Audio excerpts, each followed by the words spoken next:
Hello, Chris Nickel here, and in this video I want to show you some of the most useful tools that you can use for retouching a photograph. What do I mean by retouching a photograph? Well, in this case, I'm talking about making small adjustments to an image, removing some elements, adding some elements in, maybe moving the placement of some elements without changing the fundamental appearance of the photograph in and of itself. Of course, most importantly, I want to show you how to use these tools non-destructively, as all of these edits can be made without destroying the original pixels of the image. The first tool I want to start with is this tool, which is called the Clone tool. It's represented by a small stamp icon about a third of the way down on your tool palette. Now, before you do any kind of retouching work, the first thing that you want to do is create a new layer. And that new layer should be named after the sort of adjustment that you want to make, just to keep clear what you're going to do. This is simply a blank layer that you create by clicking on the new layer icon and should be just above your background layer. This clone tool, and I'm going to zoom in so you can see what it does a little bit more effectively, allows you to select an area in the image and make a perfect copy of it. In order to select what you want to copy, you go ahead and hold down your Option key, and that will convert your cursor into a target.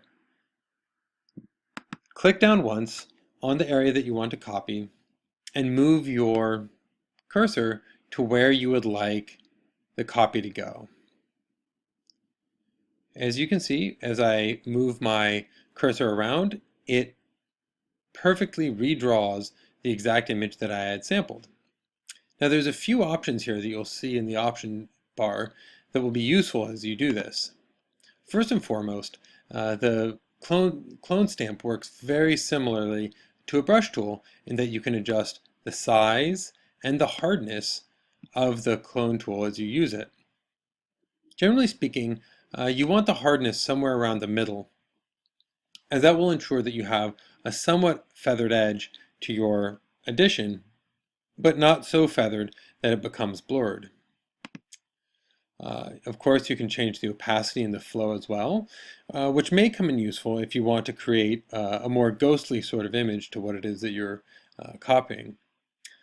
Finally, you have a checkbox that says aligned, and that means that as you move your cursor around, the target will move along with it, which is perfect for copying an object or a texture and moving it over. If you have the aligned unclicked, the target will not follow the cursor as you move and will just continue to place stamps down of just the one thing that you've originally stamped. Finally, and most importantly, you have the option of current layer, current and below, or all layers. These are the layers that it is copying from.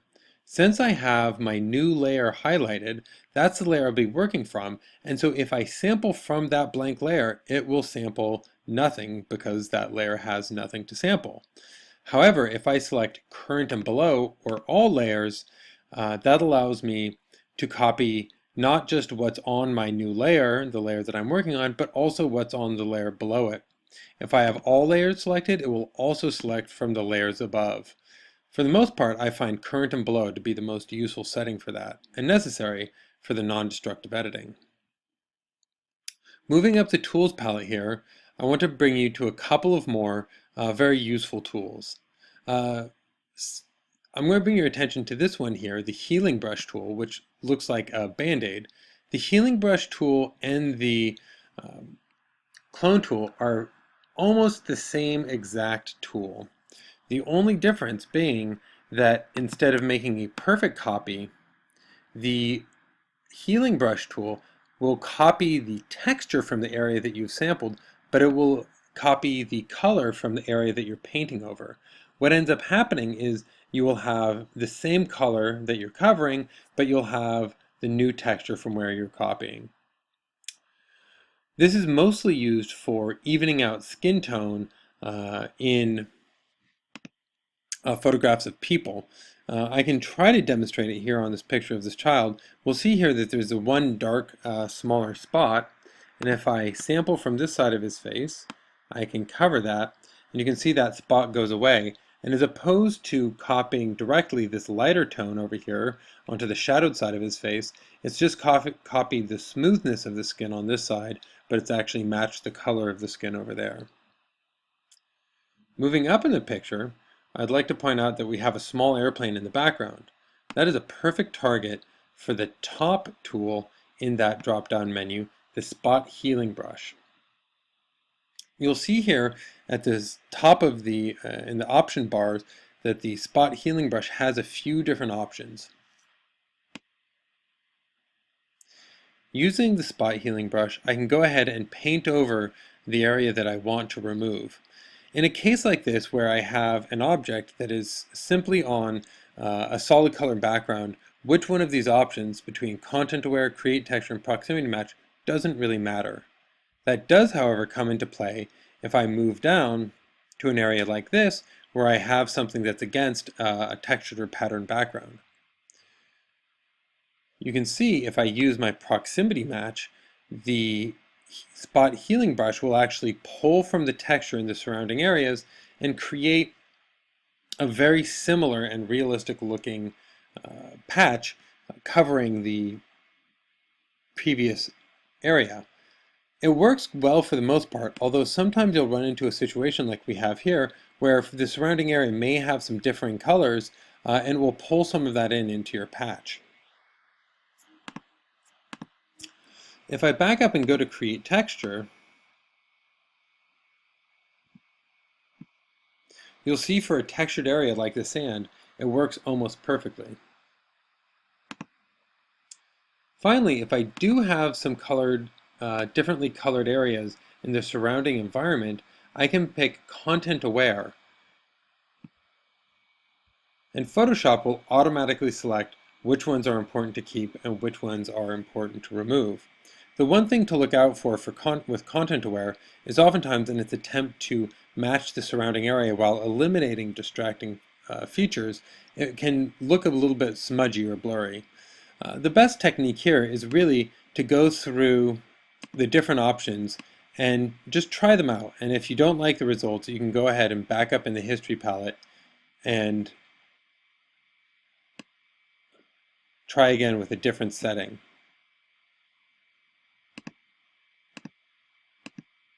You can see that the Spot Healing tool can be a very effective technique for removing distracting elements. I can show you the power of this, even removing something larger like this sand shovel here. It just goes away. Going further down the list, I'm going to draw your attention to the Patch tool. The Patch tool is a similar idea, but instead of working as a brush function, it actually works by encircling the area that you want to change and dragging over to the area that you want to replace it. This works very much like the Clone tool, only it allows you to encircle a large area, large or small area, depending on what your needs. You have a couple of options up at the top too I want to draw your attention to. Normal or Content Aware. Always choose the Content Aware for this option because the Content Aware is the only non-destructive option from that menu. You also have Structure and Color, which you can adjust to help determine how well this blends. You can see that as I move them back and forth, it will select different amounts of the texture from the surrounding areas and will blend the edge along the color. For any circumstance in which you are using the Patch tool, it's best to just slide those back and forth until you get the most pleasing result in terms of the blending of the new area from the old. Finally, and also most importantly, make sure that you have Sample All Layers checked on. That allows you to use the tool on a new blank layer that's going to hold all of your edits that sits above your background layer without changing the pixels to the original background layer. I can demonstrate the stamp tool once again and how effective it is at mimicking the surrounding event area. And again, with structure, I can change the texture of it from higher to lower. And the color will again deal with how well blended it is. Lower, picking more of the color from the source that you are picking, and higher will more closely match the color from where you are placing the patch. Once you have finished with your adjustments with the patch tool, simply go ahead and deselect or Command D the area, and your patch will be fixed. Finally, I want to show you the Content-Aware Move tool. The Content-Aware Move tool is similar to the Clone tool or similar to the Patch tool in that it can take from one area and replace to the next, the only difference being that will actually patch over the original area very effectively. In addition, it allows you to resize your element upon arrival at its new destination. If you like the resizing that you do, go ahead and click OK, and it will go ahead and complete the move that will patch over the old area as well. What allows you to resize it when you are moving it is this checkbox here, the Transform on Drop. If you have that checked off, it'll skip that step for you if you don't plan on using it. Once again, sample all layers is necessary to ensure that you are able to complete this method non-destructively. And of course, once again, the structure allows you to increase or decrease the matching of texture from the area, and the color will determine whether it is drawing the color from the destination or from the eventual landing point. Again, once you get those settings to give you a pleasing blending effect, you can go ahead, deselect your area, and you have your element moved. As you will see, you can make significant alterations to these pictures simply by using any number of these retouching tools, and as long as you do it on a new layer, sampling all layers as you work, you can continue to do this as much as you want non-destructively. Thank you for watching. Goodbye.